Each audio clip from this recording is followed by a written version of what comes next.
Welcome back to the Words from the Nerds podcast with one nerd unfortunately removed this week. Charlie's on a little trip, but hopefully an exciting little life update coming next week for you guys. So we'll have to hear about that once we get him back on next week.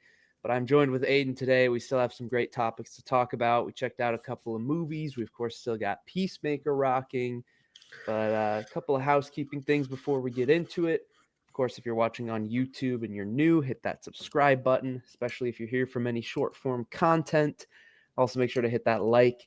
And if you want to leave a comment, we will read it aloud and discuss it on next week's episode. We'll go over comments here in a second. If you're on a podcast listening platform, then you can go ahead and give us a 5-star rating or lower if you don't think that we deserve it. But really, any rating would be great and appreciated. And with that being said, let's get into a couple of quick comments from last week's episode. We have 3 comments from our boy Memish, who says in the first comment, hashtag the consistency starts again, hashtag best podcast. Funny to say that when we're slipping on the consistency. It's been busy for all of us, lots of life stuff happening, and at some point this is just the reality of it. I think we're all coming to realize that being here every single week on the exact same day every time is a bit tough, but we're making it work. Yeah. Next comment from Memish says, also respect Charlie for not changing emotions at all when Bed and Aiden were talking one battle after another business, which I did notice. Like, usually when you and Charlie are talking about whatever, I'm usually like either headphones off or whatever, step away for a second. Charlie was just sitting there, headphones on his phone, just like listening to us yap about the movie. I don't know if he That's like so wasn't funny. I don't I know if didn't he wasn't even planning on watching realize. it or something, or if he just didn't care. I don't know. No, it Dude, is that's funny. funny. If you just, I guess at some point he did take his headphones off. Maybe we're talking spoilers. Yeah, at some Yeah. point he Oh, did. yeah, yeah, I yeah. got the episode pulled up. I'm just scrolling through it. But for a while, yeah, he was just sitting there. And Oh, then that man, Charlie. the final comment from Memish says, I have sadly heard bad things about the Him movie. I hope it's not as bad as people say it is. Coming out this Friday for me, so hopefully that'll be a good film. That must be a little bit of a difference with a UK release versus a US release, but I think I'm the only one of us who watched Him, and I didn't think it was quite as bad as a lot of people were saying, but it also wasn't a great movie. Definitely not. Yeah. But Yeah. Memish, if you did go ahead and check it out, let me know what you ended up thinking about the movie. Yep. And I guess we'll lump this in, but we've heard some early reactions about a couple other movies. One coming up very soon. We'll talk about next week with Tron Yeah. Ares. I think I've said it before, but this is like, I really wanted this to hit.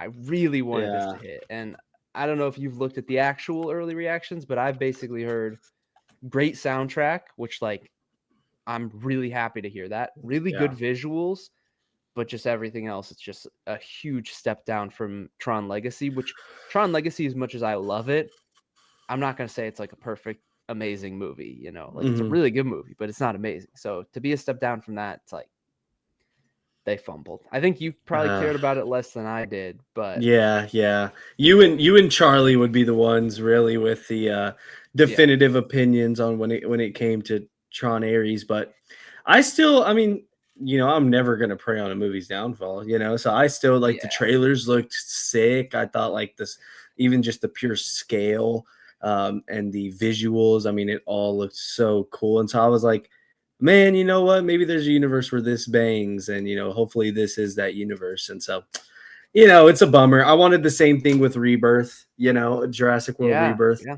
I wanted that to hit Gareth Edwards, obviously. So, it's always unfortunate, these, like, I say legacy movies, but these big franchises that are like, here's another hat in the ring. It's like, all right, let's hope this one's good. Let's hope this bangs. And yeah, it's unfortunate. yeah.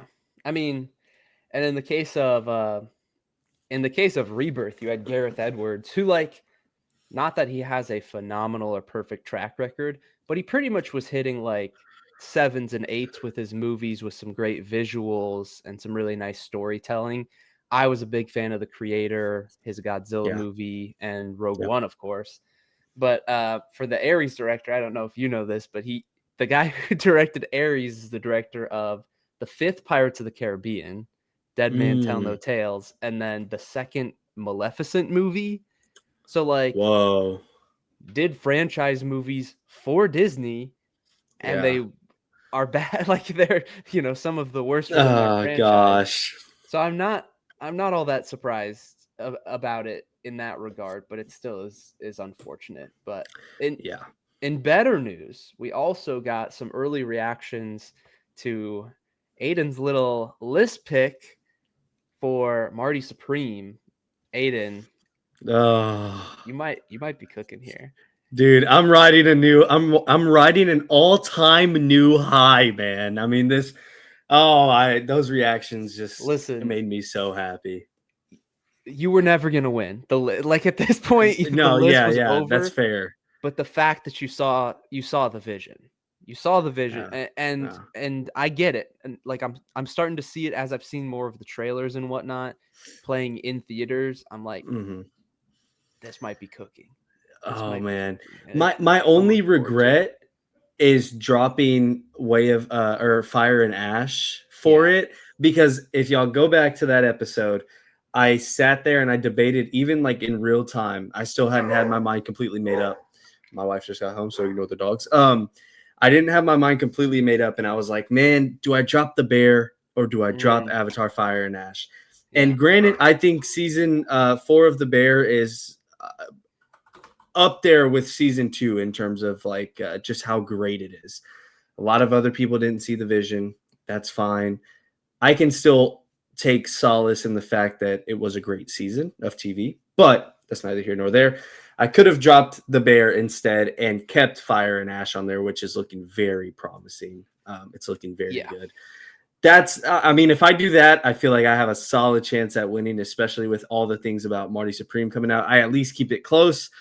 That's very unfortunate. But if I get to just see one go through, Yeah. I mean, that's fine with me. I mean, between that and Stranger Things, dude, if you had Stranger Things, Marty Supreme, and Fire and Ash backloading like the Yeah, yep, last month of the year, dude, that I yeah. would have been a little scared of that. That's what gets me a lot, is just thinking Yeah. about how close I was to dropping the bear and then not doing it. It's like, yeah. Yeah. But I will say I am so happy that it's looking great.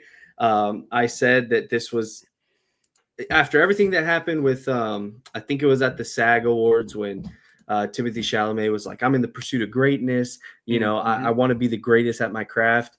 And the movie description literally being about this ping pong player who is in the pursuit of greatness, wanting to be the best at his craft and not stopping until he gets there. I was like, the pieces are in place. You got one of the Safdie brothers directing. I mean, this has a Yeah. chance to just be it. So yeah, Yeah. it's nice. It's nice to see that it's all coming to fruition. It's looking like so. Yeah. Absolutely.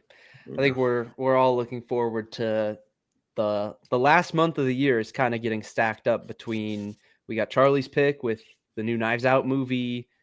Even though Avatar Fire and Ash didn't end up getting picked, I think we're all looking forward to that. And then Yeah. Stranger Things is going to be a whole event the whole month of Oh December, and Marty yeah. Supreme. It's going to, like, as stacked as this year was, like, it started off with like crazy amounts of great TV shows.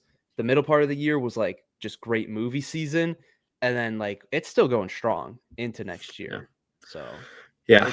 it's great to see that. I love Yeah, to and see and that. it makes me fine with this like quote unquote downtime that we've had these past couple months, because I mean we've talked about it before. We were hitting uh we had our foot pedal to the metal is what I'm trying to say. We were just Yeah. going 100 miles an hour on like some F1 type stuff. We were going ham earlier this year. Everything dropping. We had 3 shows coming out at the same time that were all bangers. Um, Obviously, the summer of the superhero movies happened. And then after that, it was kind of like, okay, we're kind of pulling back on the brakes a little bit. But man, this like Oscar bait time of year, big blockbuster movies, ending the year off strong. It's good. I like it. I'm a big fan. Yeah, absolutely.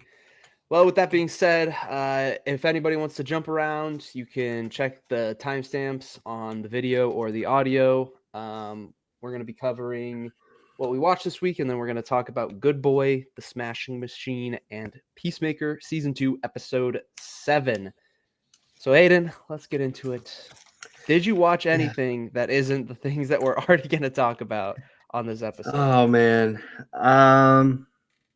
I'm trying to think. I don't think I did. Like I said, my computer was messing up, so I couldn't finish up Attack on Titan. One Piece is on a break, and so yeah, I just did a lot of work this week. I mean, I've just been working my tail off, and especially coming into the October period, it's going to be insanely busy. Here's the thing: I want, and I've had time to watch my Halloween movies, and I still want to, and I'm still going to. It sucks because Maddie hates horror movies. She absolutely hates Halloween movies. She hates that stuff.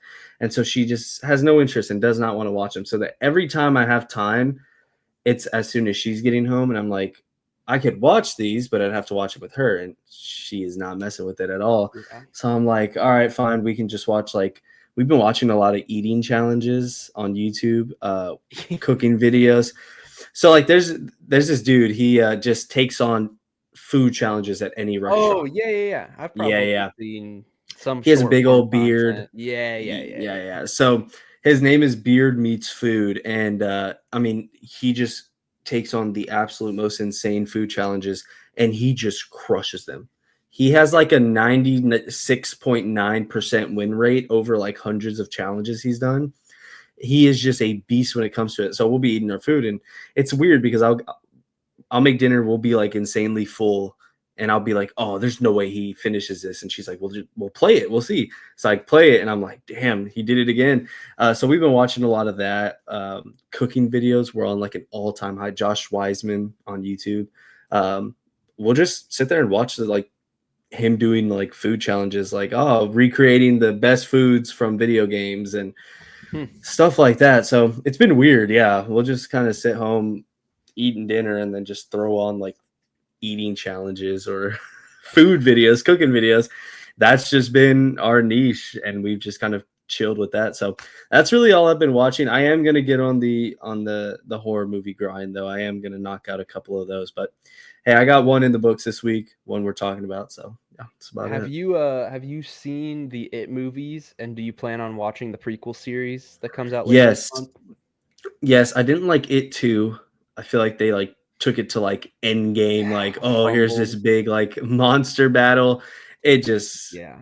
yeah, Dude, the cast was perfect. Like, yeah, their yeah. casting was immaculate on all of the grown-up kids, and Hmm. I don't know, like, for as much as I love the first movie and it just being, like, kind of a pure, classically structured horror movie just done really well, Yep. and then to have a phenomenal cast and then make the second movie like it's like what, 2 hours and 50 minutes long or something, and just Yeah. such a miss. Yeah. I saw Yeah. that movie in theaters when it came out, Mm, and I mhm. remember just being like, "Dude, it Yeah. should not be that hard to make a sequel to a horror movie with a cast as good as they had." I don't know. Yeah. I love the first one. I mean, it's Yeah. awesome. It's a classic, obviously. But yeah, I'm interested in the show. I haven't looked into it a whole lot because I just I don't know. A lot of times you'll hear like these reports like, hey, this is happening, or this is in the works. And you're like, okay, that sounds cool. But we'll see if it actually comes to fruition. Yeah. And then the more I see of it, I kind of just I read it and then push it to the back of my head. So then by the time it comes out, I'm like, oh, wow. Yeah. So this is actually a thing. Cool. But I'm intrigued. I'm definitely intrigued and checking it out. Did they drop a still of the first look at Pennywise, or did I Well, imagine that?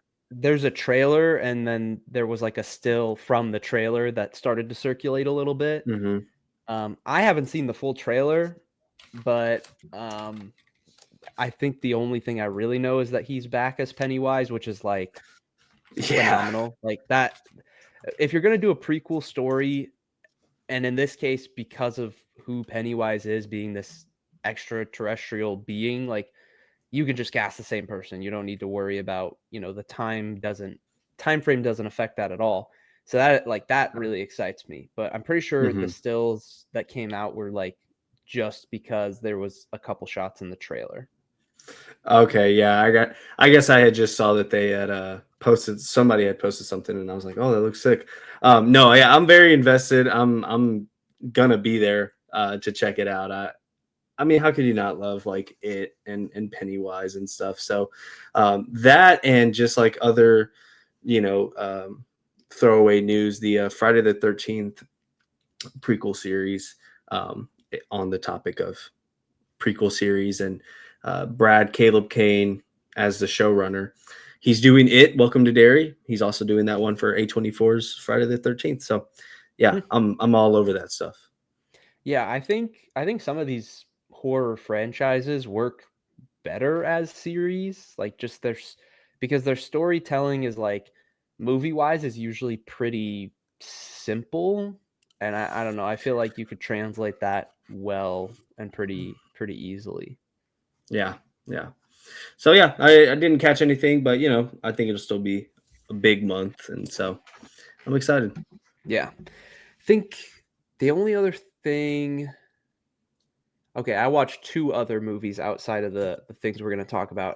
I'm keeping up with the Gen V, but I won't touch on that because Charlie and I will catch up on that discussion next week when he comes back. But other than that, and the movies that we're going to talk about, I watched Superman, rewatched Superman Oh, nice. last week, um, which I had only seen it once, the one time in theaters, and then it's like, oh, it's on HBO Max, and it's the number one movie, so gotta check it Yeah, out again. And it's so good, like it's let's so go. good. Yeah, I've heard some people. It's crazy how mixed the reception is in person because I feel like online it's generally really positive, but I swear like half of the people that I talk to, whether it's friends or family members or whatever, anybody who's seen it, it's almost like a majority of those people are like, yeah, this movie sucks.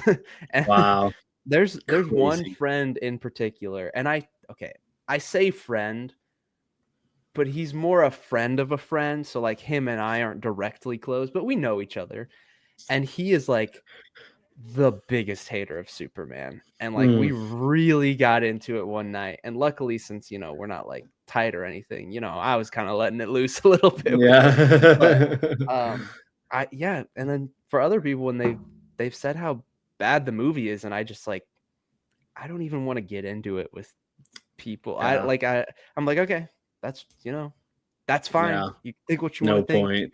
Yeah. I will Yeah, say, like, I think rewatching it, it's not that I like doubt that it's, one of the best movies of the year, but it did make me go, if I rewatched my top 5 movies of the year, I could see the list shifting around in a yeah, bunch of yeah, different ways. It's like I can't say for certain, so I'm not going to change my list, but like any of my top 5 could rotate and move around. I think pretty easily, just depending on a rewatch and developed thoughts on the movies. So yeah. maybe by the end That's of the fair. year, I'll rewatch a couple of the other ones and things might shift around a little bit, but it's a very good movie. Um, Yeah. and then the other one that I watched was actually literally right before we hopped into this recording with my wife. We watched You've Got Mail with Tom Hanks. Mm, It's a little okay. rom com from, I want to say it's from the 90s, but we've seen it before a few years ago, and my wife, she really likes watching it like around the fall season, but she hasn't done it for a couple of years, and so we threw it on, and I mean, Nice. it's a cute movie, and I and have enjoyed it both times that I've watched it, even though like in general romance isn't gonna be the primary thing that I'm interested in. I still Yeah. I still enjoyed my time watching it. Yeah. Yeah, we like to do, or we started doing last year. We watched Halloween Town, um, like I think the night of Halloween. So like we made cookies and watched Halloween Town, and that was one that I grew up watching. Or no, it was Hocus Pocus. That's what we watched. Hell yeah, it was Hocus Pocus. I grew up for some reason. Whenever I was a little kid, I absolutely loved that movie. I'm talking about like I was like 4, 5 years old. I absolutely loved it. Me and my brother were obsessed with it. So then every Halloween we would like watch it or be like, put on Hocus Pocus, put on Hocus Pocus. And so we watched that last year. And then I told her, I was like, well, come Christmas time, we'll have to do the same thing, make cookies or whatever, and then watch the Yeah. holdovers. And Oh, mhm. we didn't get around to it. My family ended up coming in. And so we had just forgotten about it. But um, yeah, we're picking that up again. Maybe for the fall, it'll be When Harry Met Sally. I absolutely love that movie. Yeah. So it's a good fall movie, whatnot. So Yeah, they're just some of those movies that just hit in certain times of the year. And yeah, even like summer, as much as like, most movies come out, you can watch any movie come summer, but like summer, I think of like Top Gun Maverick. That's like a true like summer blockbuster type of yeah, movie. Just it has that like certain type of energy to it. So mhm, yeah, yeah. I like movies Superman. like that. Sure. I think Superman. You can make a case too. This summer, I guess it kind of pertains. I watched Grown Ups 1, 2, and 3, or one and two. Yeah. Eight summer movies. So We watched Nobody 2, little light vacation movie. oh yeah. Oh my god, I completely forgot that movie existed. I Look at know, that. I know, and Charlie will be Oh, out here defending it. crazy. It is crazy. Holy. With that being said, we're gonna hop right into our first topic, which is Good Boy. Now, Aiden, I wanna first start off by just asking, did you stay through the credits like I instructed you? Yes, funny story actually. We double featured this with Smashing Machine. So the credits for the movie started at 6:45. Mhm. Our movie or Smashing Machine starts at 6:45. So I'm sitting there and I told Brent, and then the movie's like it's playing like two doors down. Yeah. I told Brandon, I was like, Ben said stay through the post credit or through the credits. And so we're watching it and we're just like looking at our clock and it's like we're looking at the door, looking at the clock, like, oh my God, oh my God. Like this is so interesting. I'm like obsessed with this, but like Yep. trailers are over, man. It's 6:50, six Yeah, yeah. fifty-five.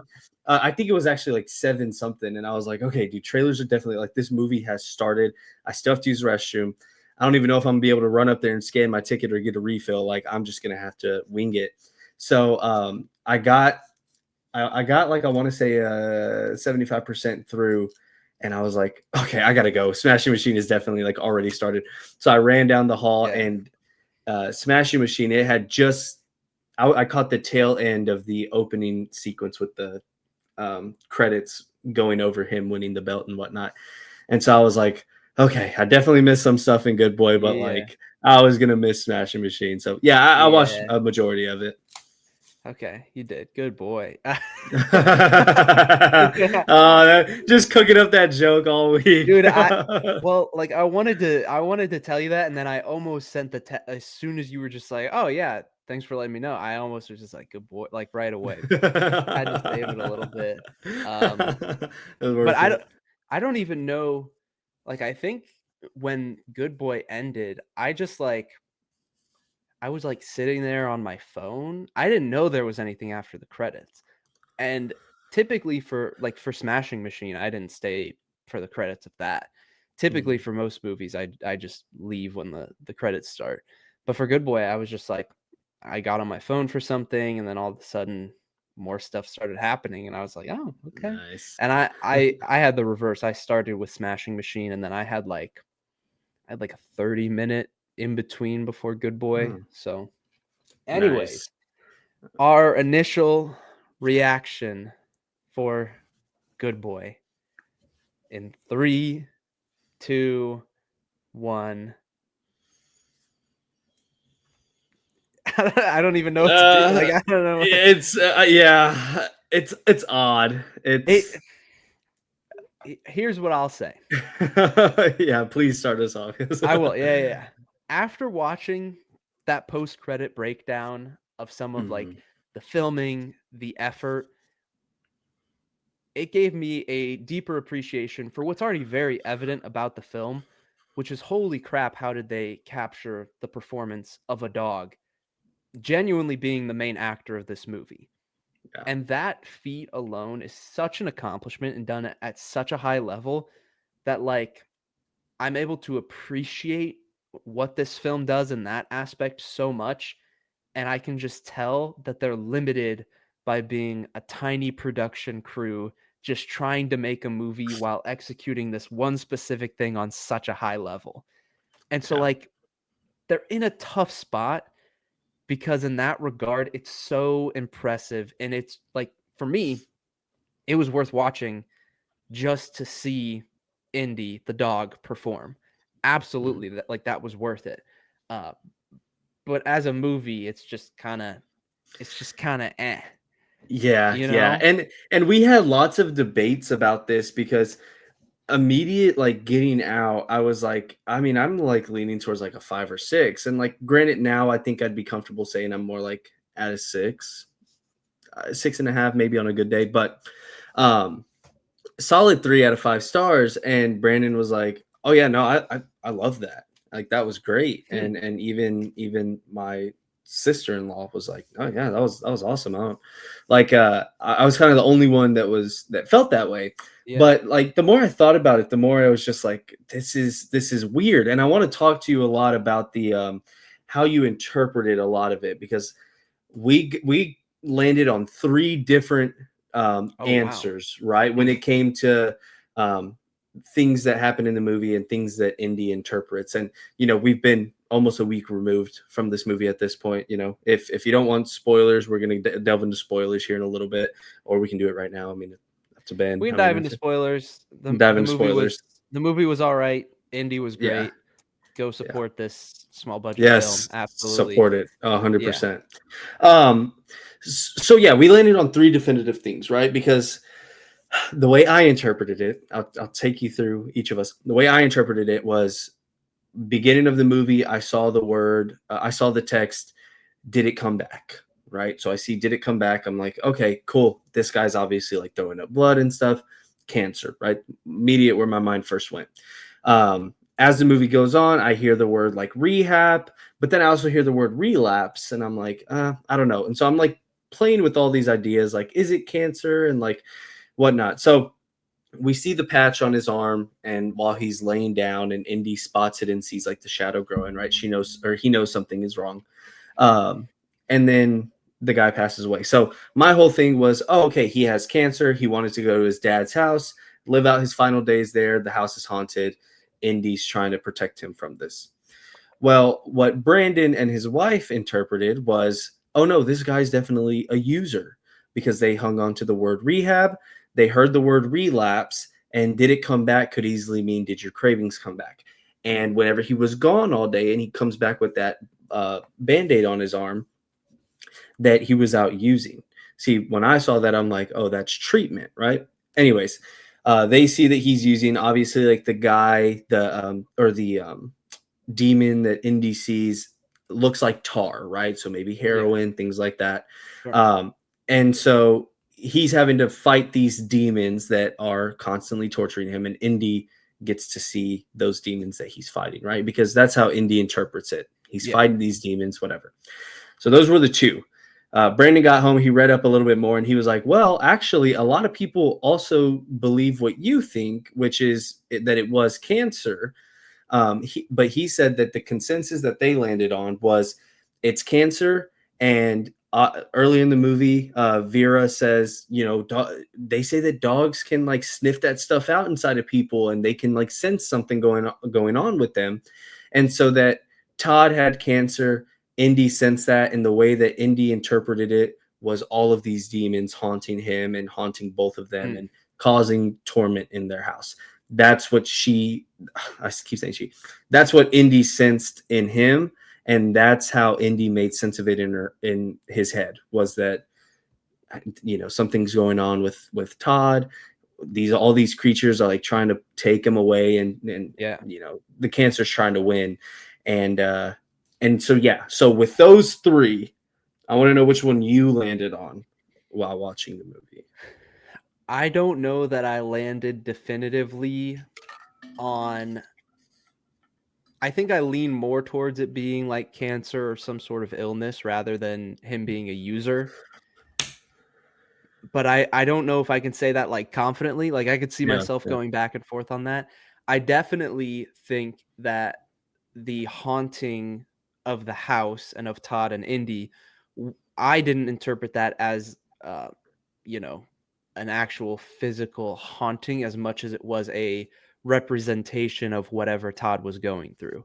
yeah, And the emphasis that, like, dogs can sniff that out, they can sense things that humans can't, and we're seeing the movie from Indy's perspective. It's like we're seeing it from Indy's heightened perspective of being able to notice and sniff these things out, and then the representation of that is this creature that's haunting Indy and Todd. So I'm absolutely on that boat of that being a representation of the physical ailment that Todd is going through, whether that is a sickness or it being self-inflicted. um I'm not I'm not too like yeah. confident on that if I lean one way or another. Yeah, that's fair. And I think even points in the movie of, Vera saying, "Oh, did Grandpa look like anything was wrong with him? No one ever survives more than a couple weeks in that house." And like, Yeah, oh, that freaky haunted house. Like there was a lot of stuff like that where which I guess maybe was kind of one of my faults with the movie, where I was like, I don't know, it felt like, okay, we're gonna have to put out, hey, haunted house, freaky house, right? Like we're gonna put that in the air because maybe that's how Vera interprets it. yeah, Um, but I think the issue you run into there is that any other underlying story, whether it is cancer and Indy's perceiving it that way, is gonna kind of be brought down a little bit by just her saying it's a haunted house. No one ever lasts more than a few weeks there, because then it's like, whose perspective do we trust? Do we trust Vera saying these things? Do we trust mm, Indy, who we're seeing but can't portray that? So they have to rely on the other characters to portray that for us. yeah, Whose narrative do we really believe, or is it just up to us? Those are things that I wish were maybe a little bit more clear, or a little bit less clear, where maybe you just don't put in the haunted house aspect and you just tell this story and leave it up to our interpretation. I feel like they struck a weird in between where they could have went all the way this way or all the way this way, and just I would yeah. have felt a lot more confident in my rating and coming out of the movie, instead of being like, I don't really know how I felt about it. Yeah, and I get that. I think like putting everything into context is like the movie could have been a little bit more clear about that. Um, even like even like the opening sequence that we see, it's like putting that in context of either he was already sick or he was already using whichever, you know. But at some point, we just kind of we have that in the back of our brain. And I actually thought that the opening sequence was like in the future, and then we're backtracking and we were going to Yeah, come back to that eventually. me too. But really, that was our pretense to know that something is off with Todd and that Indy can sense something. It's almost the beginning of the haunting, um, Yeah, which to me then shows that like the haunting isn't inherent to the house, because it was already yeah, affecting Todd in that way. So I don't know, like, you know, emphasizing that the house is haunted might just be more of a lived experience thing, yeah, yeah. um, than it is anything else. That's a really good point. Yeah, that's actually a really good point. Is that it's just because Indy sees the shadow at that point, and then we cut to like the little montage, and it could make sense that his grandpa also had cancer and was living in that house, and the previous dog before him went through that exact same thing, like just feeling tormented in this house by all these demons because its owner had cancer and it could sniff all that stuff out. Which at that point, I like that a lot. I think that's really good. And like I said, I don't hate the movie. I still think it's really good, especially from a movie making standpoint. It's still phenomenal. I just wish some of like the narrative choices, maybe I would have liked something a little bit more different, or um, some changes here and there. But yeah, that's a really good point. Yeah. Yeah. Um, we can talk about the ending. Uh, Yeah. Yeah. so I went into this movie like fully prepared. Indy, the dog's gonna die, gonna cry in this movie. especially like the montage in the opening. It's okay. Like they're teeing it up, right? Yeah. This is a layup. Sorry if that's really loud. My window's cracked open, and we live right by an airport, so there's an airplane. That should be fun. But then the movie started, and I found out the dog's name is Indy. My family's dog's name is Indy. And Oh, so I wow. was like, no, like this, it's going to wreck me more than I thought it would. And I don't, the movie obviously has some inherent emotion to it with like the downfall of Todd and seeing the effect on Indy and whatnot. But like the ending is much more positive for Indy than it was for Todd's grandfather's dog, who didn't have somebody to come rescue him and ended up just trapped in the cellar and, died on the steps. And I actually, what I thought was going to happen, which I think would be a more like it would have hit a lot harder, is I thought that, Todd was going to be stuck down there. I didn't expect, to watch him actually decay and then be taken away, but that Todd would kind of like collapse down there or whatever, and basically like die right there in the cellar. But then there's a known thing about how different animals react to their owners dying. And so it's known that like, cats are trash. Cats suck, right? So Yeah. if their owner dies, like they're not gonna. There's no inherent sadness in most cats. Most cats are gonna react totally fine and even are willing to like eat their dead owner to survive. But dogs are so loyal to their owners that if their owner dies, some dogs are so loyal that they will sit there with their owner and the dogs themselves will starve to death. And that's how loyal they are. I thought that's where we were going. I thought Todd was going to collapse and then Indy was going to lay down, and then through, flashing forward or whatever, like we were going to see that Indy died alongside of him. I thought that's where we were going. That would have been absolutely wild. We got a happier ending than that. So I want your thoughts on the ending, but I also want your interpretation of like the whistle that came from the corridor right before Indy left. Oh, yeah. That got me thinking a little bit. So I want to know your Interesting. thoughts. So I didn't delve too deep on my thought process when it came to that, but now that you mention it, I do remember in the movie being like, because that whistle happens a couple times, specifically from the basement. There's always like something coming from the basement. The whole movie we see Indy kind of paying attention to what's happening down there. Yeah, the ending, it kind of got a little crazy, and we were talking about that a little bit too, like that whole cave opening, right? And how Indy kind of appeared in the bedroom after we saw him go into that cave, go down the steps and into the cave from the doghouse. And then later on, we jump and we see that Todd is in bed, and then we see Indy come and kind of save him or whatnot. Yeah. So somehow Indy got to the house from entering that cellar down there. So I thought that was interesting, and I wasn't able to wrap my head around, like, I feel like towards the end, it kind of started to do a lot, especially just like having this big cave opening in this basement. I'm like, what is going on here? And like, how, like Todd goes in there, comes back out and just like kind of melts and decays and then, goes away. But we also see Indy try to pull him out and save him. So like, is this some kind of metaphor for like the afterlife and Indy kind of trying to bring him back and him telling Indy like, hey, you can't save me. You're a good boy, but like, I have to go. Yeah. So maybe that's what it is. And Indy was maybe trying to be called into the afterlife. I don't know. So yeah, I was really excited to talk about this movie, even just to see if you had a better answer for me when it came to that. Cause me and Brandon couldn't really come on an agreement with anything when it came to that.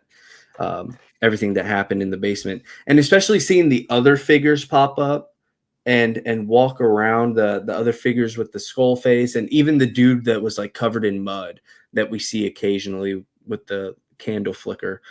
A lot of things like that. still trying to rack my brain around like what could that be? Is that potentially like a oh, what's the word for it? Whenever you is that like foreshadowing for how Todd is going to end up looking? Things of that sort. So the ending really pulled me in a lot of different directions for a little bit, but yeah, the whistle I didn't really, because it happens a couple times throughout the movie, and I honestly forgot about it, and that really should have been one of my biggest questions leaving. Yeah. My interpretation of the cave was that, I mean, we see like a basement door and some stairs down to a basement that we don't like ever follow through going down. But my interpretation was just that it's some sort of basement cellar and that it's connected to that outside hatch that opens up.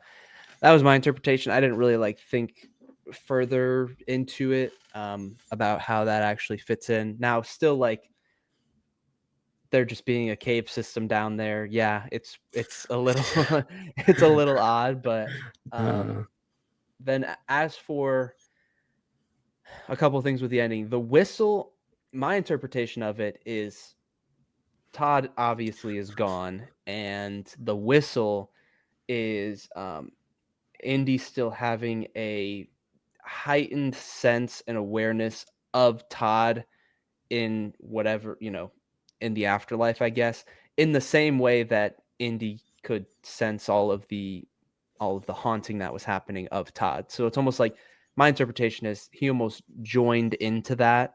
Um, and so like yeah. he was still able to communicate with Indy even in death. Mm, And almost could be like a still like still trying to get Indy to come with him, basically.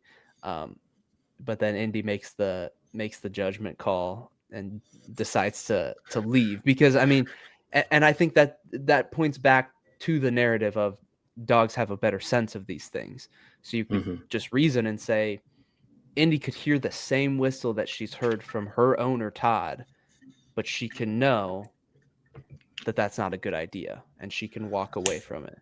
And so like that, I'm saying she because my dog's name is Indy. Yeah, yeah.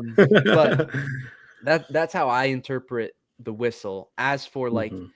the other creatures or whatever, I almost interpret it as like one of them is like his grandfather, um, who got trapped and probably died down there, where the dog also died, um, and then maybe whatever metaphysical entity is haunting them or whatever, something like that. It's like it's all up to interpretation, but for me, nothing other than like thinking through the whistle a little bit, nothing was like crazy, unexplainable up in the air. It still is a lot to throw at you at once. Mhm. Um, and like the decomposing of Todd's body, it's like I don't I don't Yeah. know what to make of that. We watched it. Did Indy watch that happen, or was that a representation of just Todd's death? And that's how they, instead of him just hunching over, it takes it to more of an extreme level with that. So Yeah, that's other fair. than a couple of those things, but like none of that bothers me. Yeah, yeah, It's yeah. all kind of Yeah, no, whatever. and I like what you say about it. It is just kind of a lot to throw at you. That's almost exactly how I ended up feeling. Um, but yeah, is Indy not the cutest dog in the entire world? My Bro. gosh, man, adorable. Yeah, and then when the director of the movie was just like, and part of the reason this works is because Indy has just like such a serious natural expression. And I was like, that's that's crazy thinking back on the movie that you never see Indy just like stick his tongue out like a typical dog would, just sitting there. And Yeah, it's like it's always such a somber expression, but it makes it feel like Indy is genuinely giving a performance. And that yeah, is great. Like that is crazy. And even some of the shots in this movie, I was so impressed at like shots where they would have Indy move around a room, or like there's one where it's outside the house by like the dog kennel and Indy like leaves and goes under the porch, and then like they hold the shot and then comes back with something. I'm like, Yeah. they're just flexing. Like Yeah. there's probably some like hidden cuts and stuff, but it's not just that they were able to capture it. It's that like they put thought into like choreographing, camera work to really like emphasize like, yeah, we're doing this, but we're doing it for real and we're putting in the Yeah. time and putting in the effort. And that like makes sense why it took them, I think they said like 4 years to film, Yeah. just Yeah. on and off when they had time, which is crazy. So impressive. Yeah. I mean, it's go support this movie 100%. Even Yeah. if just for that, I don't regret watching it one bit. And No. it is one of the coolest movies for sure this year so far.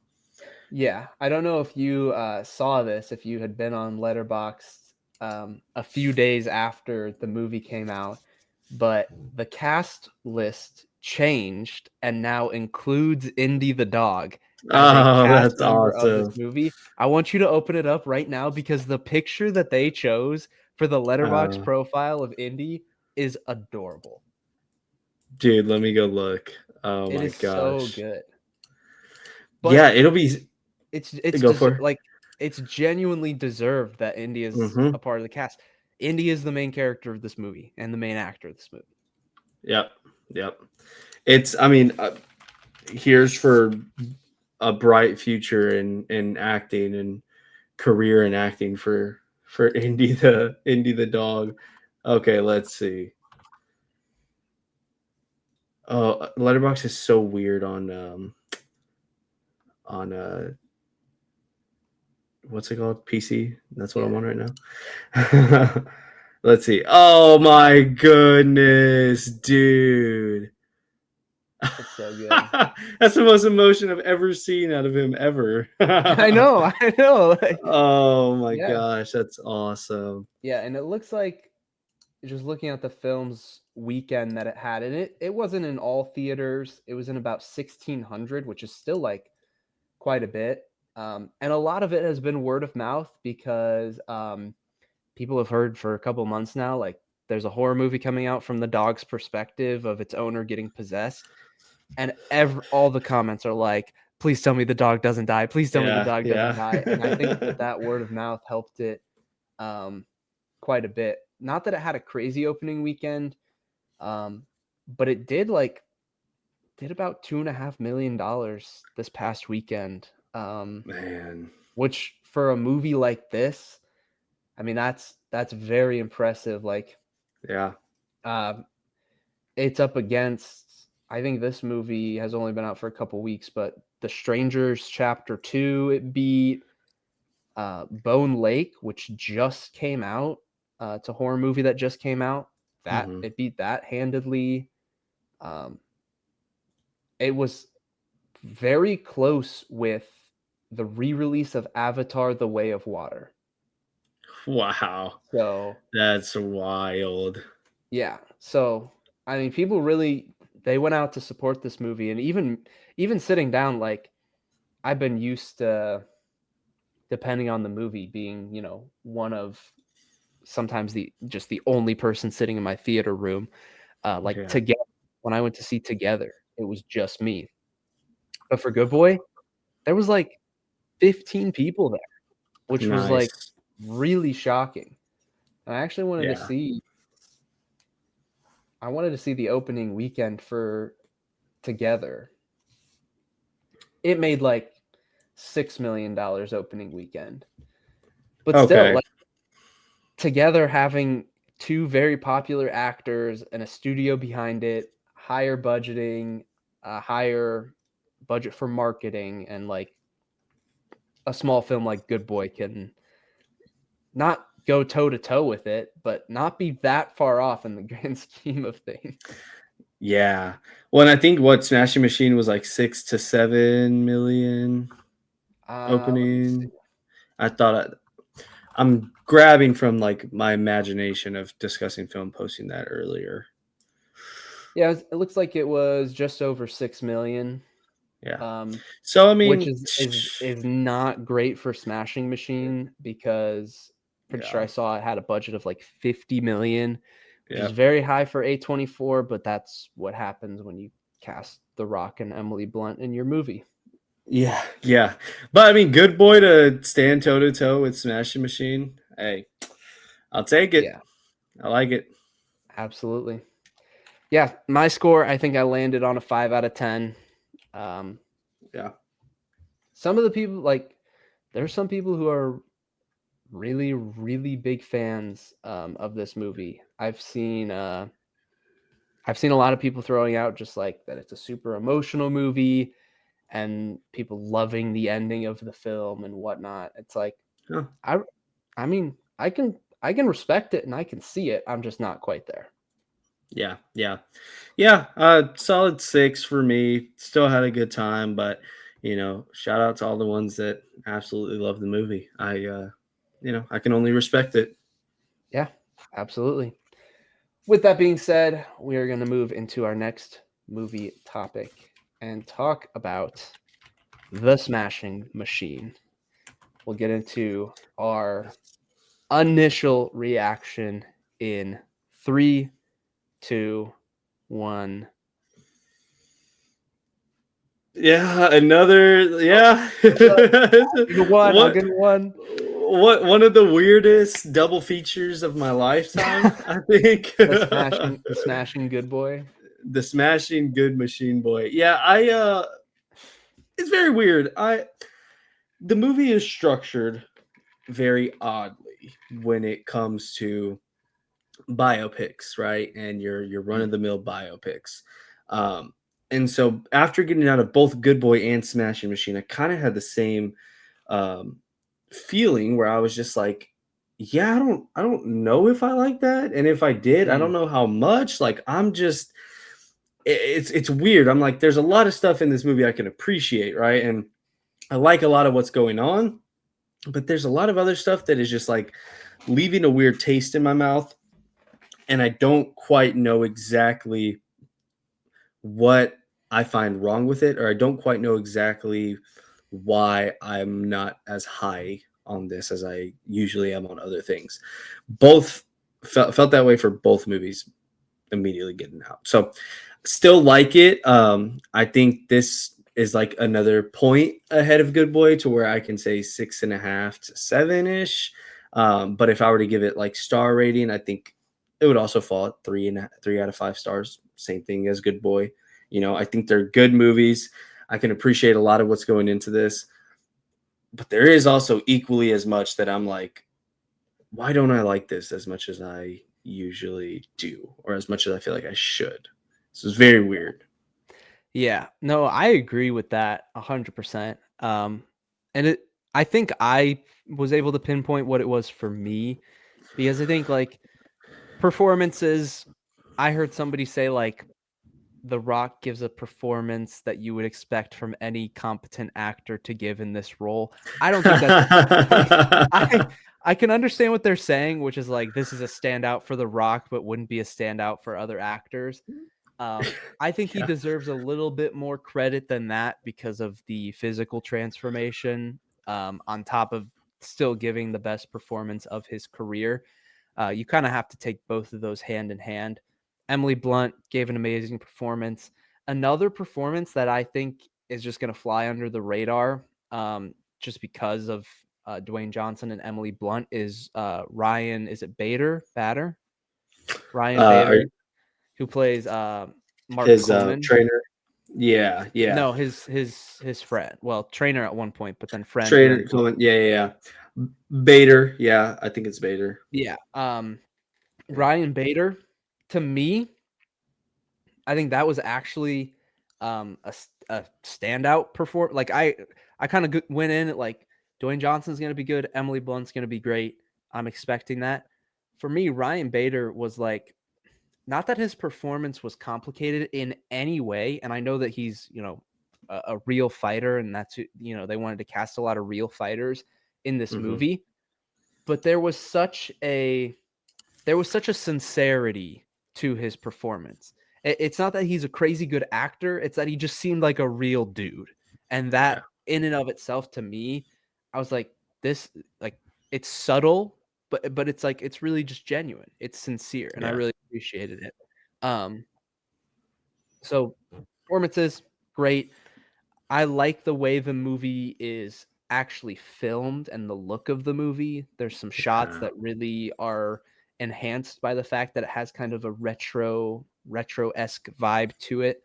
Um, for me, I really think what it um, is the lack of emotion emphasized through the Yep. fights, I would Yeah. say. Because I Yeah. compare this to like a Creed movie or a Rocky movie. And it's like all of the emotion that happens before a fight, during a fight, and after a fight flow together. And when that flows together well, that's what makes a compelling narrative. And I get that this movie was going for a very specific style with it kind of feeling more old school like with the fighting, even like the sound effects seeming Hmm. a little goofy at times for the fights. But I think that did not connect as well with the emotional implications of it. Because Yeah. like it almost feels like the setup and the payoff to the fights, the movie thinks that it's more emotional than it actually is in those fighting moments. Yep. And I think if those could have hit, then you could have emphasized some of those emotional scenes a lot more with, Mark Kerr and the journey that he's going through as a character, the addiction, the injuries, like all of those things should have been linked to more directly the fights and emphasized more within the fights. That's what I point to as like they just didn't tie it all together. They like Yeah. it's actually surprising that I think the emotional in between beats of this movie, other than I agree there's some issues with how it was structured, but the in between emotional beats are better than the actiony fighting parts of this movie, which usually Yeah. it's the reverse. Yeah. Well, and especially in the trailer, him being like, "Yeah, no, I don't ever hate my opponents whenever I fight them," and talking about it leads you to think, "Oh, okay, maybe there is some emotion tied to those fights." Like, I immediately think back to one of my favorite movies, or one of my favorite moments in any movie ever, is Creed laying on the mat, just down and out, and then all you just see like flashes of everybody in his life, and he just like wakes up and the music just goes Yeah. dun dun, and he just like gets up and Like he's punch like, "Oh dude, down. yeah," starts punching the ground. It is like that right there, and those feelings and those emotions tied to those matches throughout the entire Rocky franchise. It's just like, Yeah. oh man, you want Rocky to win, you want him to Dude, to it's the music too. overcome. It's the Yeah. music too. Creed, Yeah. we can think of that music immediately. Rocky, even Hmm. more iconic. I I don't remember a single like theme for the Smashing Machine. I remember some of Yeah. the actual songs that were in the Smashing Machine, but it doesn't Yeah. have a theme that sticks out to me or connects me to those moments. I think a lot of the fighting scenes didn't even have music. Yeah, and they also kind of looked weird. And I don't know, and maybe that's like, maybe part of it is our fault for thinking that this would be more like a Creed like fighting movie. We're gonna tie it to the fights, and instead it should just be looked at as, yeah, the fighting stuff is cool, but like, man, look at this opioid addiction, and like, look at what he has to go through in his home life. Like, look at the art house of the in-betweens. And then yeah, the fighting stuff is cool. But it's so weird because it feels like, Mark Kerr and Coleman, like these two dudes were pioneers for this sport. Yet you don't see a lot of that transpire. It's more so like, excuse me, look at Mark and Don, and look at everything that he has to go through. And he has this challenging addiction. He overcomes it, and now he's on his way back up. How do we tie that into them being pioneers for MMA? How do we tie that into like Mm. this being like the two pillars of this sport, and how they had to overcome a lot of these things to get there? Like, would you how do you feel about the take that it feels like a whole nother act is missing in this movie in the beginning to get that payoff for the battle of the opioid addiction, and getting to the final fight of him and Coleman, and him falling just a little bit short? I don't know if I would say that there's a missing act at the beginning. I would put it somewhere in the middle if I was going to add anything. Interesting. So when me and Brandon got out, one of his biggest thing was obviously like you want to feel when Mark Kerr is fighting in his second to last round, and he's like, if I win this, I go face Coleman, and man, we like this is what we've been talking about. We're gonna win one of us is gonna win the $200,000, and it's gonna be, one of us wrestlers who are from America. Like this has a chance to be great. Yeah.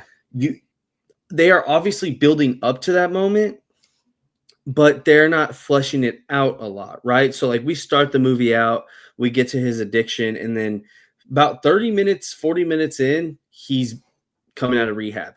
He's good, he's clean, and he's beat it, right?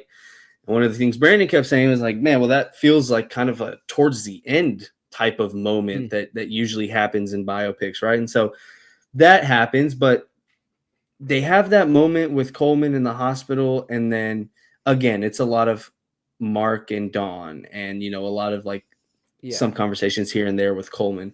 So his biggest thing, and that's why I wanted to get your take on it, was if you spend that time of building them two together as a as a duo, as these friends, and even me slipping up and calling him his trainer, oh yeah, immediately I'm like, oh yeah, his trainer, not his good buddy, because it's not built up a whole lot as if that is his good buddy.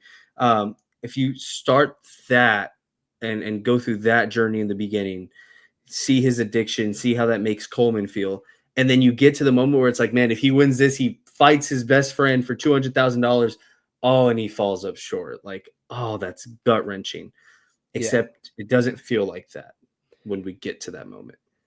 No, 100%. I like just in general, if you break it apart and look at the pieces of this movie, which is he's an up and coming fighter, he's new to the league, the battling of addiction, overcoming that and fighting, and then fighting till the very end, but coming up short. That in and of itself is a compelling narrative to tell. And so like it's clear to me, it's like you have the pieces, but there's also still something missing. And I like as much as I agree with like we can look at the in between and really appreciate the acting performances or the relationships that were built between Don and Mark, or Kerr and Coleman. You can look at it all of those ways, and I agree with all of those things. But I still think there's a piece of it that, like, as much as you can overlook the fights are meant to hold just as much emotional weight as the scenes in between. Like, preach. It's supposed to be, even the way that Mark Kerr is treating Don is not just supposed to be tied directly to addiction, but it's also supposed to be tied to his mindset and focus towards fighting. And then we should be able to see that through the fights, and then we should be able to see the aftermath of that. But what it really, like, at least as I reflect back on it, it really feels like a fight kind of in its own like pocket, a thing that happens, and then reset, and then you get story, emotional moments, character moments, and then each fight is almost in its own little section where it doesn't feel like it actually connects the emotional story. It's like there's two separate things. There's these random fights happening, and then there's the journey that our characters are going on, and those aren't meshed together. They really feel like they're separate pieces, and if they were put together a little better, then I think you have a much better movie. Where like how you do that, I said an act was missing towards the middle, and I really just mean like not at the very beginning. Like I still think starting him off as like, oh, he just got into fighting, here's his first fight. I think that's fine. But then I think kind of like building more on the success that he has as a fighter, as he's growing in his relationship with Don, as we're learning about more of his addiction, and then you get to the point where it all comes crashing down earlier on.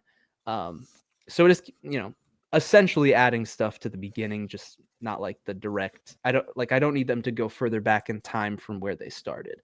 They could start at the same point, but then just flesh that out a little more before we get to everything coming crashing down.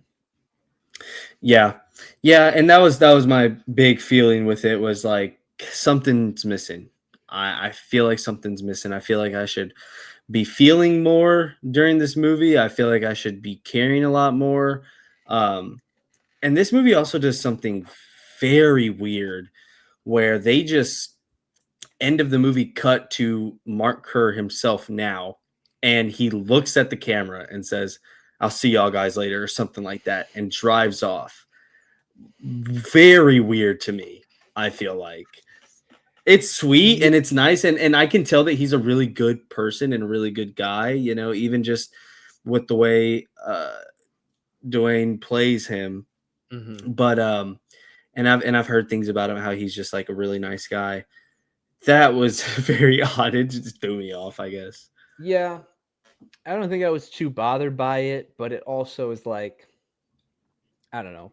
For a biopic, it's like I appreciate, and this is one of the issues, like having a problem with the story at all. It's like, okay, well, it's a biopic. Like, if Mark Kerr himself Yeah. came along and was just like, yeah, this is how it happened. It's like, what do you want them to do? Add story? Like y'all Yeah. got story. It's like, Yeah. what? This is my life. Like, what do you want me to do? But Bro, get some um, more story in your life, bro. Come yeah. on. But I like it didn't bother me, but I also like it took me a second to realize what was happening, and then I'm like, okay, we're really just gonna have like a 3 minute scene right here where we're just watching Mark Kerr shop. Um, so Yeah. I would have been more okay if it was just like like even if there was just a video, and he didn't say his little corny line. If it was just a video and then maybe like some text on screen, of showing like his appreciation for the movie or something like that, like something that still gets the point across of like, here's Mark Kerr and he signs off on our movie and here's what he has to say to the audience or whatever. Yeah. um Yeah. that would, I think I would appreciated that a little bit more if it was just like, thanks for watching the story of my life kind of thing, like giving like a stamp of approval. But I think that's what it was like trying to go for, or thinking it was, kind of like other parts of this movie where it thinks it's something and it's not quite there. Yeah. um so that, yeah, it didn't bother me, but they could have done something a little better. Yeah. Yeah. I'm real interested to see if this movie were a talking person. It's like, hey man, what do you think of yourself? Oh well, I think I'm awesome, man. I think I'm very inspiring. It's like, all right, buddy, let's let's tone it back. Yeah. Yeah, I don't know. It's an odd one, odd double feature, but still had a good time with it, and it's still nice, Yeah, Emily Blunt was really good in the movie. amazing. Yeah, I like It's another one of those interesting things where like I feel like we're missing some context for her character and we have to infer some things, because like as much as she has to deal with Mark Kerr, she also was a little crazy herself. Like yeah, she was a little wild, yeah, and so there's some moments where it's just like I guess it doesn't feel earned or explained well enough why she said certain things or acted certain ways. You kind of just have to make a lot of inferences about it, which like I don't have a huge problem with. It's just, you know it can feel a little like stark. It's just all of a sudden something crazy happens or something crazy is said, and it's like, okay, I don't know that we've established your character and known you well enough to expect this from you already. I mean, it's not like yeah, super bothersome. It's just a little. It's again like those emotional moments and those like peaks of emotional moments and character moments.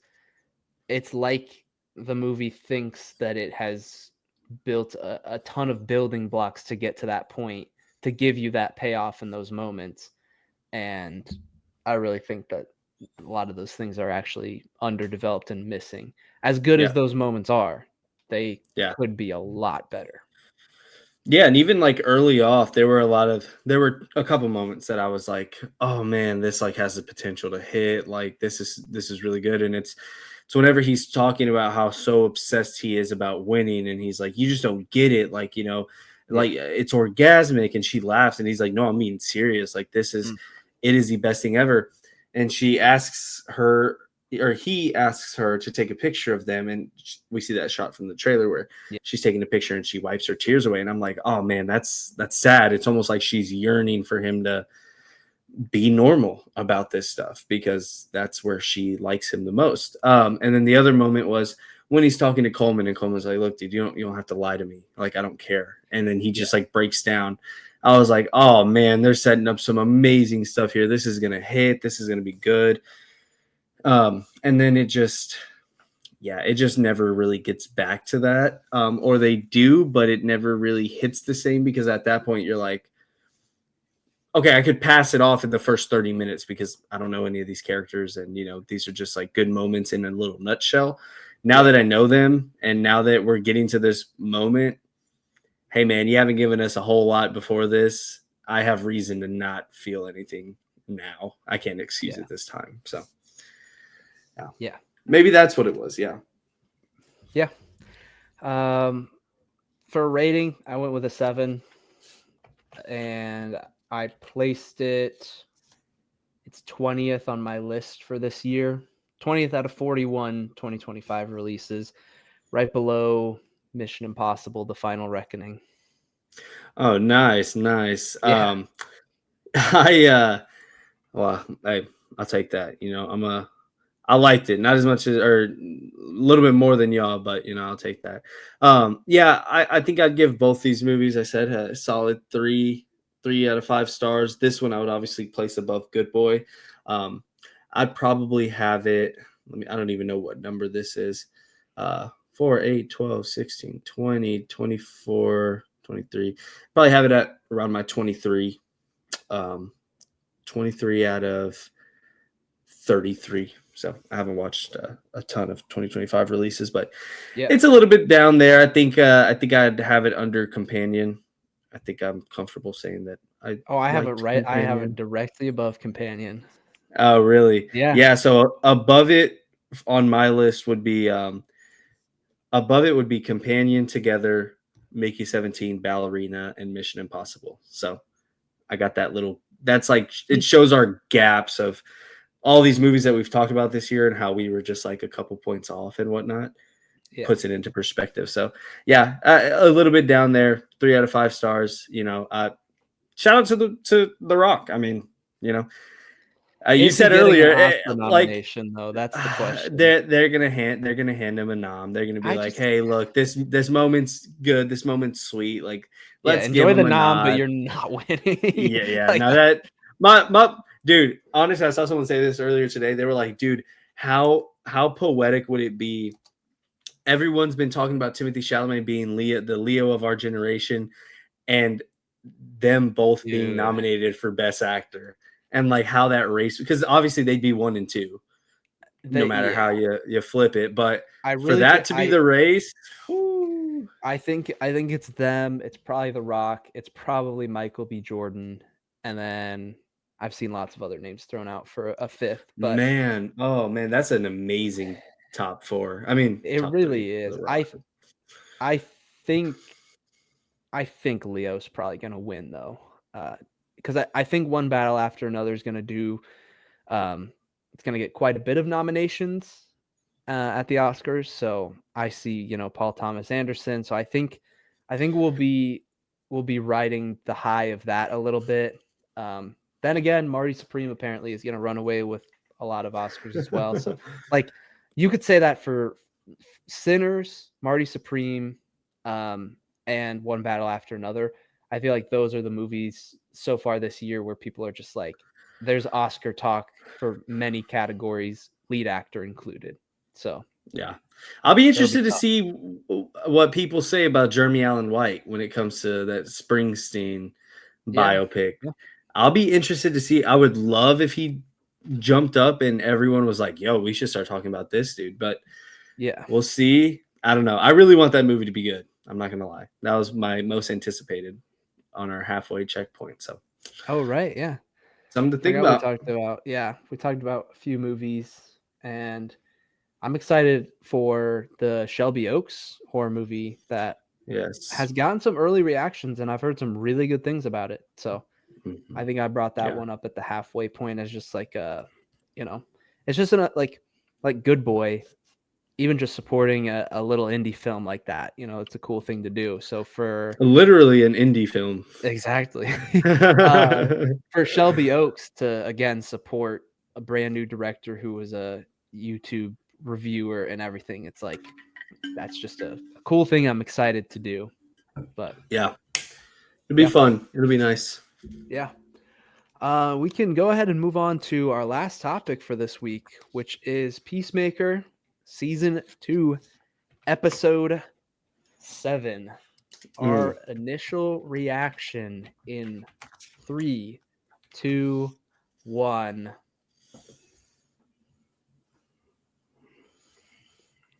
I think it's Absolute cinema. cinema. It's cinema. Like Absolute cinema. this is what we've all wanted all season, and Mhm. um, it's almost bittersweet for me because like Yeah.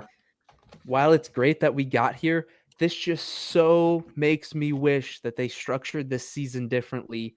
That within like our first 2 episodes, that Chris decides to dip and leave our world and lives in this other world for a little bit longer. We get to build a better relationship between him, Augie, and Keith. We get to just establish that a little bit more. You so could have fleshed that out a little bit better. It's like these moments are great in this episode, but you could have made them hit harder if we didn't like take twice as long as we needed to get to this point. So as much as I love this, it is bittersweet because it could have hit even harder. This is still a great episode. Like this is based on where we were at last episode. This is exactly what I wanted from a follow up. Yeah, I had an absolute blast, dude. I mean, the double vigilante and oh, what's his name? The judo master. Yeah, Yeah. that moment right there, Oh, the absolute funny, like that is the hardest I laughed this entire season, bro. which Like moment? when he's like, "Why'd you bring this dude? This little fucking dude. I hate this little fucking dude." And Yeah. then he's like talking about, he's like, "You look like you have cum on your shirt." He's like, "Yo, dude, you say you just wanted to cum on him?" He's like, "No, I didn't say." Oh my god, it was hilarious, dude. No, I agree. That seems like it could have been total improv from Freddie Stroma, but like Uh, that was so it's like I don't know what it is about him saying like I hate this guy, this little it's like the way that he emphasizes it is like dude. it's so genuine, but it's just so Oh my real and god. that was hilarious. I literally rewound it. I was like, dude, I have to hear that line delivery again. He's like, I hate this guy, this little fucking guy. He Yeah. like stands up to him. Oh my Yeah. god, it was great. But like the humor, I mean, that was amazing. But like even those other moments, like Adebayo talking to Judo Master about Chris, like, gosh, that hit so hard. That was so good. Um, Everything that we find out about his dad. I know I'm jumping full spoilers. I mean, the literal finale is out tomorrow by the time this gets uploaded. Y'all are fine. But yeah, like there were so many good moments in a 33-minute freaking episode. Yeah. And that is just insane to me. Like I knew about the runtime before I pressed play, and I was like, oh no, dude, like God, please be Yeah. good. By the time it was over, I was like, oh man, like that was just awesome. So I was thoroughly impressed. Yeah, I agree. This is long overdue. I'd be interested. We've talked about this for the past couple weeks. Me and Brandon, just personal conversations of like, how does this show look on a rewatch? How does this show look whenever you get to that finale and you look back on it and you think about Chris's story as a whole and not so much about James Gunn being like, yo, when we get to these new dimensions, it's going to be insane. Look at this back half. Like when you take yourself out of that live week to week viewing, Mhm. how does this show look in terms of Chris's character arc and what we know and what we come to learn about Chris? And that has really changed how I've talked about the middle portion of the season and how I've looked at these other episodes going forward, where I'm like, don't get too caught up in anything. Just enjoy the story, enjoy what it means for Chris and his journey. So I'd be interested to see how all of that pans out, especially after next week or 2 days from now. Yeah. I'd be interested to see how all of that ties into it. So, yeah, I'm still very impressed. Love this episode a lot. Yeah, absolutely. I think you're right that like in context, I could appreciate more of what was happening earlier on in the season. Cause like I know that the whole thing was Chris's world was crumbling down, and so then he felt like he could reside in this other world and that would bring him comfort and everything would be fixed. And so like that overall narrative of everything in his life and his world crumbling down with Harcourt and his relationship there. And obviously like he already lost his dad and brother and dealing with the ramifications of that. Like, and then getting, I guess in the very first episode, getting denied by the Justice Gang for an application. So like the narrative of everything goes to crap, and then he finds out that there's this other dimension that has his dad and his brother, and deciding to just leave his life behind because everything seems so wrong in his life and everything seems so correct in this other world. That like that's an interesting narrative. So I don't like, but getting 5 episodes of that journey before he commits to that, that's like I don't know if I, even knowing the full picture, I don't know if I could be convinced that we needed 5 episodes to get to that point, when really now the biggest emotional moments that we're going through is him having to lose that again. And it's like, Yeah. there could have at least been a better balance of everything going wrong in his world, but then building up this newer world a little bit more, rather than us kind of filling in the gaps a little bit of like, okay, we know that he really cares about having his dad and brother around and getting to build a relationship with them, which he can't do in our world. It's like we get to see bits and pieces of that, but we really don't get much until everything starts to crumble in that world as well. So Yeah. like I could see appreciating things a little bit more upon a rewatch. But I still think to an extent there Yeah. could have been some different creative decisions made. And I still agree. I still do think that we kind of, no pun intended, we kind of jumped the gun a little bit too early at the beginning of the season. And then it's like, oh, yeah, we have 8 episodes. Let's calm down a little bit. Okay, now we can pick back up where we left off. Yes. That's what we've been saying all season. And yeah, I stand by that. It's not like anything in these past couple weeks have changed that. So, yeah, I agree. I think finding that balance, striking that balance, even if he opens up the portal and first finds that world in like episode 3, maybe. You spend the first 2 episodes with like the Justice League stuff, or him partying, or us finding out Rick Flag is hunting him down. Yeah, and then you started at 3, 4, and 5.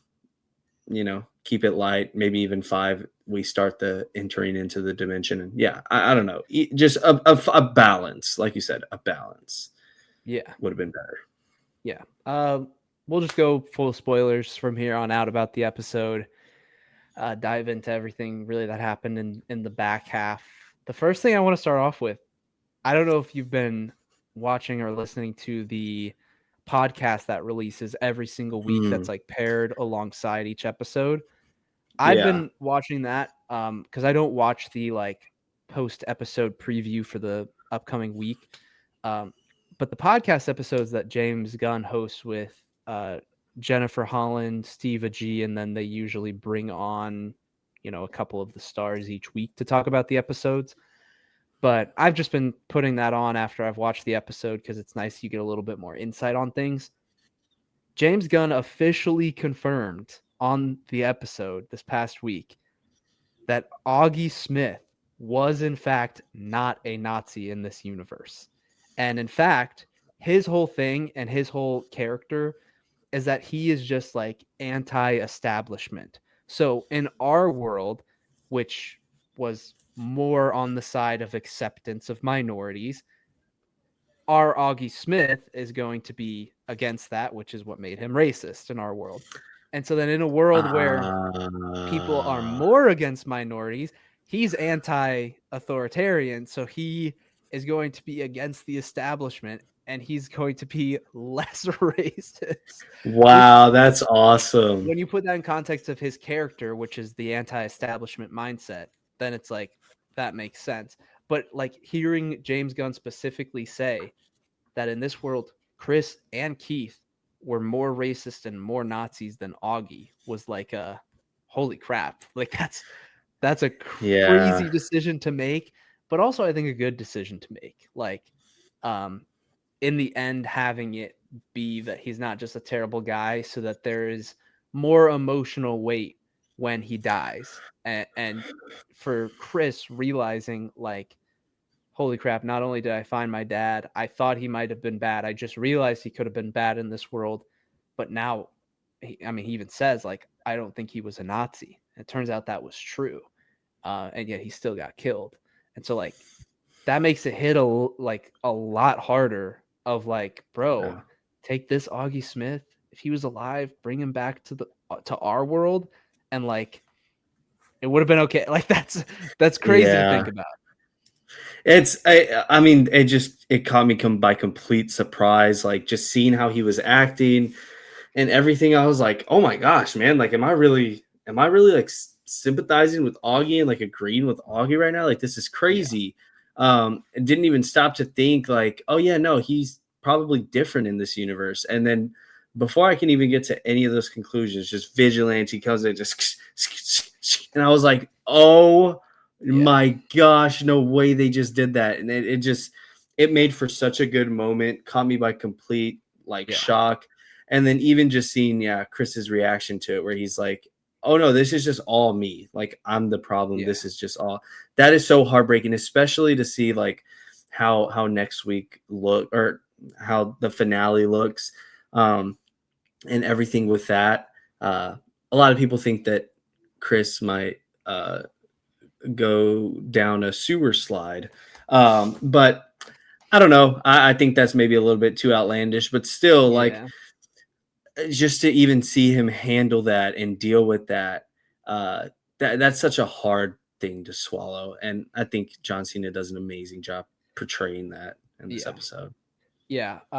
Knowing that Augie Smith was not a bad guy in this universe is really interesting. Like putting it into context of when Chris was fighting the Sons of Liberty in episode 3 or whatever that was.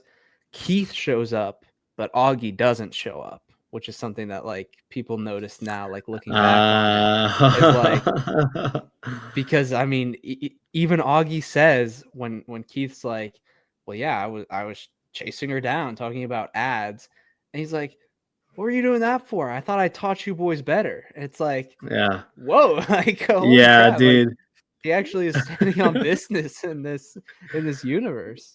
Yeah, it's so refreshing to see, but it's also just so weird because I'm like, oh god, I hated you last year. I can't even stand to look at your face this season, and now it's like, oh man, now I like you, and then like now I'm like sympathizing with you. Yeah, that's a really good point. Yeah, he didn't even show up when it came to that fight. Yeah, he started like just acting weird and being like, if you want to live, come with me. And like, who else is with you? Where are your other friends? Let's get y'all back home. I was like, oh my God, he's cooking right now. Let's go, dude. Yeah, no, I was very shocked by the calmness, even just telling Keith, like, I trust him too. I trust what Chris is saying right now.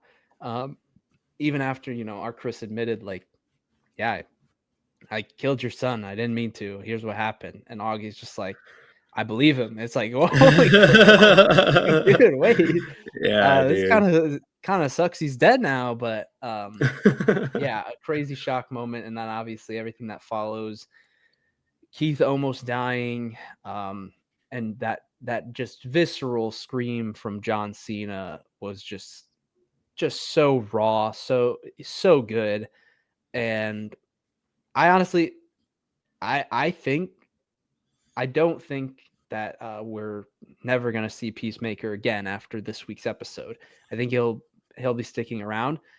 And one of the reasons that I also think that is because I don't think we're going to see Keith at all this final episode. I think this was a Keith is injured, but we know he's alive and we know he's full of rage. That is just a setup for a future storyline where he could come back. I don't think he's gonna be back this week. That's just my prediction. I think we've left him off where we're gonna leave him off, and that is a future story to tell. Even just you saying that kind of just like rewired my brain where I'm like, yeah, that's a good point. Actually, I could definitely see that being the case, because in the moment I took it as, okay, obviously he's not dead. They're showing that he's alive. He's mad. He wants Chris. And I'm like, okay, cool. So, we could probably see that be wrapped up next week. But even just you saying that, I'm like, yeah, no, you know what? That does feel kind of like I don't know, in a movie, whenever you get like a nice villain is still alive sequence or tease, but it's not like a post-credit scene. After that, then it cuts to black and there's more like movie left and it ends happily. Yeah. I think that's the area we're at. So even just you saying that just now, I'm like, no, yeah. See, looking at it in that context, I can 1,000% see that being the case. And like, yeah, I don't know. I mean, I would love a Peacemaker season 3, hands down. Like, I think just keep cooking in this branch of the universe. Or even like, if you have another project where Peacemaker happens to be a side character or like the secondary main character, whatever it may be. Yeah. And then just seeing Keith back on screen and just being like, yo. So you got a lot of stuff you can play around with, especially when it comes to different dimensions and Keith finding a way back. Yeah, I think that was deliberate. If it's not wrapped up by next week, definitely deliberate, and we could see more of that. Yeah, I just think, where we left him off, and he's injured, and then where we leave off the episode, it's like something's gonna happen where we're traveling to different universes. But Chris is in custody. So is this our other characters, or is there escape to get Chris out? Does that involve opening another portal and then they're kind of on the run type of thing? There's so many questions, but the other thing that's notable is that it has been directly said that this season of Peacemaker is a sequel to Superman, which really just means it's after the events of Superman. There's a couple of overlapping characters and references to what happened in Superman timeline-wise. It's after Superman. But then James Gunn has already said that this directly leads into Supergirl, which is like, what does that mean? Is that because of Lex Luthor? I don't think it's Lex Luthor. He's going to mainly be in Man of Tomorrow. I don't think he's going to be in Supergirl.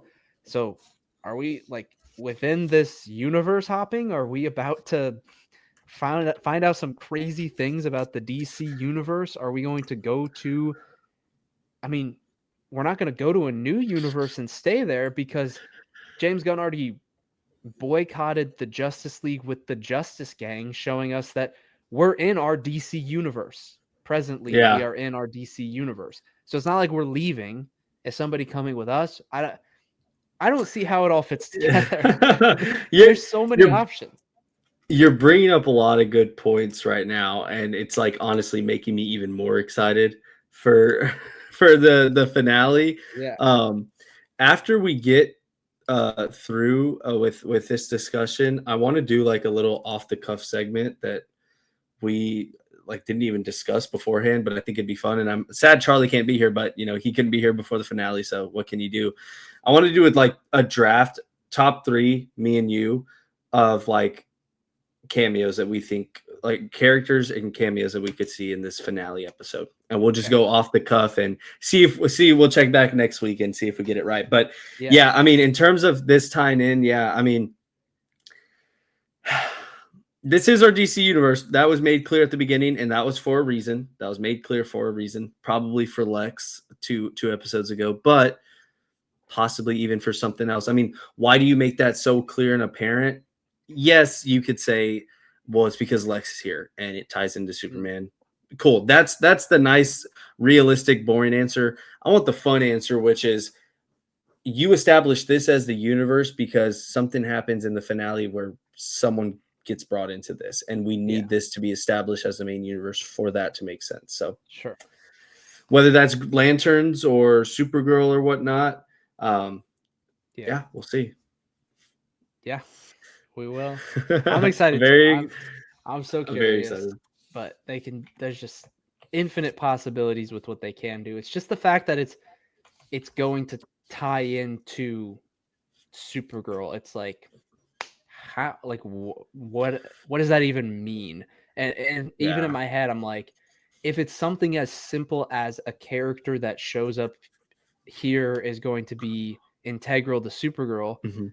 that's even that to me, it's like, did James Gunn really plan Supergirl and Peacemaker season 2 that far in advance where they knew about what was going to happen at the end? Like, I just don't even see those things fitting together. Yeah, yeah. I feel like it depends on what we see, and I even a character just popped into my mind just now where I was like, "Yo!" And if that were to happen, I think it solidifies that. Yeah, James Gunn definitely anything that happens here in this finale, if it ties into Superman or Supergirl, definitely methodically planned as to how that would make sense when those projects came out. I think so, 100%. So Yeah. All right. Off the cuff. all right. Well, we don't have to spin the wheel because I mean it's just us two. But Yeah. I could flip this right here. Texas side is heads, blank side is tails. I'll let you call it in the air. Whatever it lands on is who will go first. Texas. I dropped it, but it was Texas. All right. All right. Ben with the first pick on who he thinks will cameo in this next episode, the finale of Peacemaker. So this first one that I'm choosing off the cuff is mainly because I already wanted to see this in this season. I want to see GI Robot. And Yeah. what I really want to see, even if it was just a little thing, GI Robot shows up and then figures out which door he has to go through to get to the Nazi world and just runs in guns blazing. That's all I Yeah. need. Now, like that is and that's no harm, no foul for James Gunn. Just throw it in there. That would be Yeah. sick. Dude, yeah. I totally and this is I'm blaming this on James Gunn. I totally forgot that GI Robot was that we were so gun ho about that. And it's because he said, no, it won't happen, but it needs to happen. Like that is Yeah. like essential. Okay, I like that. My number one, and I honestly agree that that has to be the one that happens. My number one pick. This one is just like I said, off the cuff. I'm sure there's more logical answers, but you know me, I don't like thinking logically. I like to go with the fun, exciting ones. Yeah. I think in this finale, we are going to see a same person that we saw last Peacemaker finale playing a different character, Jason Momoa's Lobo. Yeah. Yeah. It's a good pick. Tie it into Supergirl. It'll catch people off guard because it's one of those that's mentioned and tossed around, but when people actually think about it, obviously they think of the other ones and Dude, the more logical ones. do you know what would be so good? Hit me. What would be so good is you remember the finale of Peacemaker season 1? You have the back and forth with Aquaman and the Flash. If you bring back Jason Momoa and almost have like a mirrored, have him have a conversation with somebody else where he says something like similarly, and it's Jason Momoa, Yeah. but it's Lobo. That would be fire. Dude, that would be yeah. And that is like something that's so meta, but also not meta at the same time that I could see Yeah. James Gunn like just seething at the mouth over. Yeah. I think that'd be awesome. Yeah. Again, the only holdup I have is like, did they really plan Supergirl to incorporate Lobo as being a character from another universe? Did they really think that far ahead? If they Yeah. did, then I'm all for it. That would be sick. So do you think if you saw Lobo appear in the finale, do you think that would solidify that like James Gunn knew like he had this all planned out? This is all part of Oh his yeah. plan, or yeah. Yeah. Whether they wrote in a little bit of dialogue in Supergirl about Lobo coming from another universe, whatever it may be, it's like you kind of almost have to have, however you introduce Lobo, you almost have to have a little bit of something, and it would inform even conversations that Lobo would have in the movie would be slightly different, or his interactions with people. Like, I guess it also depends on how big of a role he has in Supergirl, but I see it being more important, where they couldn't just throw him in here and then act like that didn't happen once we get to Supergirl. Yeah. That'd be a banger one. I'm not gonna lie. That'd be one that would get people talking for a good month. Yeah. Oh man. For a second character, I'm actually gonna go, and this is a weird one. I'm going with Brainiac, but specifically the Brainiac that was Ultraman in Superman, because he gets thrown into the black hole. I think from the Peacemaker season 2 trailers, we know that there are black holes there, multiple universes, whatever. I just think random open door. Even if there's a nod to Brainiac in some kind, not that we'll see like David Cornsweet as Brainiac, that would be wild, but more so just like a nod that Brainiac is out there in the universe somewhere, especially because they are probably setting that up for Man of Tomorrow. So you're talking about Ultraman went down a black hole, and instead of coming back as Bizarro, he came back as Brainiac? Is that crazy to say? No, I mean I love how crazy that is, dude. I like it. I mean, Or either Bizarro. way. I mean, yeah. Just But you that get what I'm saying. looming figure. No. I like it. Yeah. I like it. Yeah, because I mean, we know that Ultraman is somewhere in the multiverse and is gonna come back. That's pretty obvious to say. So just tying whoever he becomes, having a nod to that somewhere would be really cool. Yeah. Oh yeah, that'd be such a fun. Even if it's just like a small little cameo, like quick open door, close it. Oh yeah, that'd be fire. I'd like that. I'm jumping back to the logical side of things. My second cameo I think could happen. Something happens in this finale that causes some intergalactic cops to investigate a mystery on Earth, and that's Jon Stewart and Hal Jordan showing up as Lanterns, especially because, I could see a scenario where Gunn really likes the idea of showing Guy and, the Justice Gang. Yeah. And then not seeing them again throughout the entire season. And then just like a quick at the end, we see Guy again. And then boom, we see the other two Lanterns. Yeah. Oh man. Yeah. No, I could see I that. think that'd be fire. Especially with Lanterns coming out like early next year. I could absolutely see that, even just a little thing where they pull up and then they, recruit Guy and have to dip out, just as a little setup for what's coming in the show. That would be sick. Yeah. Let's do it. I like it. I'm all for it. Yeah. Oh man. This is so tough. For a final pick, do I want to go logical or do I want to go with my heart?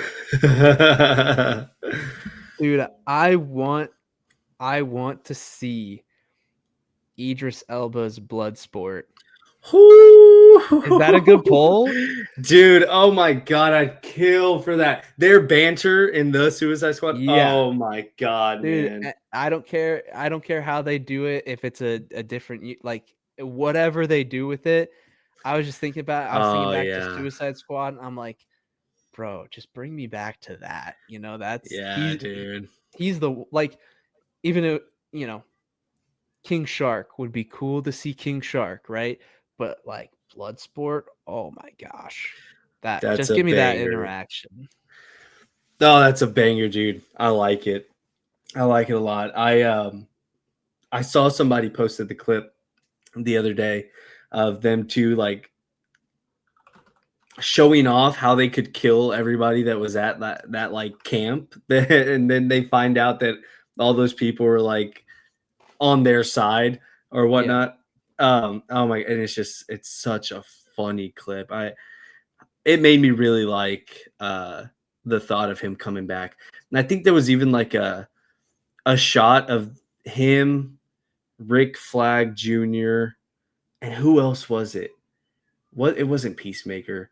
They were all them three were all standing together, and somebody was like, "We need this. Like, I hate that Rick Flag Jr. is gone because we need this like trio back." And the Yeah. picture was just oozing aura. I forget who the third person was. I'm mad, but anyways, it was badass. So yeah, I love that pull. If that happens, dude, that'd probably be the one that I'm like the most happy about out of all of these. I'm not gonna Dude, lie. I just like thinking back to the characters that, because I thought of some random ones. It's like Killer Croc because he was referenced by Lex Luthor. It's like, okay, could you tease a little Gotham something here or there, Batman villain, sure. But then I'm like, Yeah, dude, it's Peacemaker, so like, give me some classics for yeah, his character. And I mean, yeah.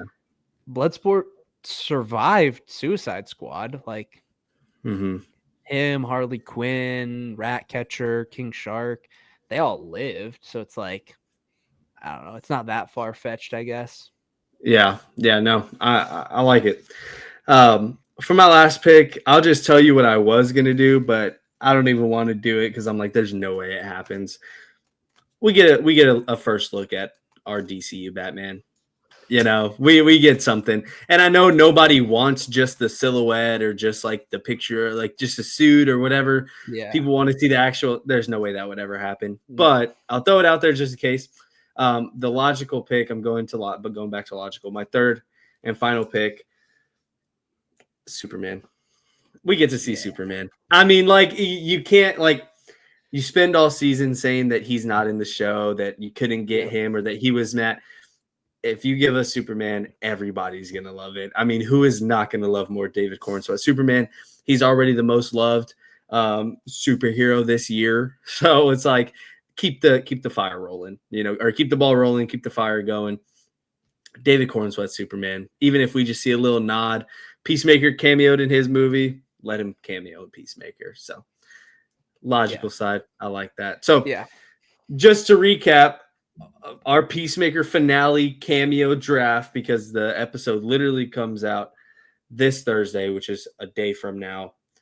Top three drafted off the cuff, just off the heart. The three people that we think have the best chance at cameoing in the finale. I said Lobo, Hal Jordan or John Stewart, and Superman. And Mr. Benjamin, you I said said GI Robot, Brainiac, or Bizarro, one of them. And then Idris Elba as Bloodsport. I like That's a it. good list. I like The, it, dude. how was like just Supergirl not on our Yeah, list? I know, right? Just like not anything with Supergirl. Well, and then watch Yeah. that be the big one. I Gosh. mean, it could be like, I mean, it's mentioned in Superman that she travels to planets with red suns so that she can get drunk and whatnot. And it's Yeah.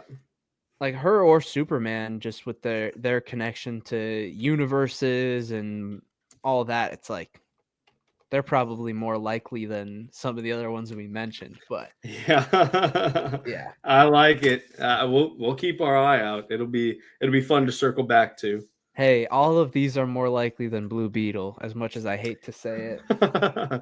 I know. I wanted to pick him, but as soon as Lobo popped in my head, I was like, bro, that has to be it. Like, come on, just match it up with the finale from last season. God.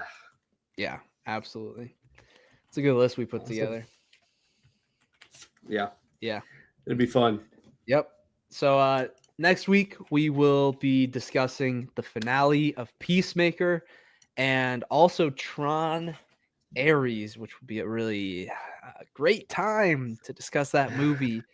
But we will have Charlie back and get to hear how his little trip was and just continue the year talking about all of these fun shows and movies that we love to discuss and love watching. Mhm. But that's going to do it for this episode of the Words from the Nerds podcast. If you stuck around this long, thank you very much. Make sure to hit that like button. If you watch for almost 2 hours and don't hit that like button, that's a little weird. Just my opinion, though. Otherwise, thank you all so much Fair. for tuning in, and we will see you all next time. Sayonara. Peace. And then Charlie, adios. Adios. Hey, in memoriam.